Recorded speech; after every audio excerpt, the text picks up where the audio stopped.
Sangli cyber पोलिसांनी गहाळ झालेले 36 लाखांचे 147 मोबाईल व 6 लाखांची सोन्याचे गंठण तक्रारदारांना केले परत। सांगली माननीय पोलीस अधीक्षक श्री संदीप घुगे, पोलीस निरीक्षक सतीश शिंदे, पोलीस निरीक्षक सुधीर भालेराव, सहाय्यक पोलीस निरीक्षक श्रीमती रुपाली बोबडे यांच्या मार्गदर्शनाखाली सायबर पोलीस ठाणे येथील पोलीस कॉन्स्टेबल सतीश आलदर, करण परदेशी, महिला पोलीस हेड कॉन्स्टेबल रेखा कोळी, रुपाली पवार, पोलीस कॉन्स्टेबल विवेक साळुंखे, अजय पाटील, ईसान महालकारी, विजय पाटणकर, कॅप्टन गुंडवारे, महिला पोलीस कॉन्स्टेबल मयोकी, शांताव्या कोळी, पोलीस कॉन्स्टेबल अभिजित पाटील, अजय बेंद्रे, महिला कॉन्स्टेबल दीपाली नेटके, दादासाहेब ठोंबरे, आटपाडी पोलीस ठाणे,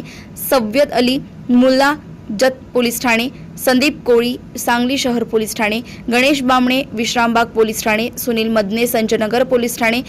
स्वप्नील नारळकोडे, मिरज शहर पोलीस ठाणे, अक्षय जगदाळे, विटा पोलीस ठाणे, रोहित पाटील आष्टा पोलीस ठाणे व धौरज खुडे भिलवडी पोलीस ठाणे यांनी कारवाई करून 36,75,000 रुपये किमतीचे 147 महागडे मोबाईल जप्त करून ते मूळ मालकांना परत केले आहेत। तसेच विश्रामबाग पोलीस ठाण्यामधील फसवणूक झालेले 5 तोळ्यांचे सोन्याचे गंठण अंदाजे किंमत 6 लाख रुपये माननीय पोलीस अधीक्षक यांच्या हस्ते तक्रारदार यांना परत देण्यात आले।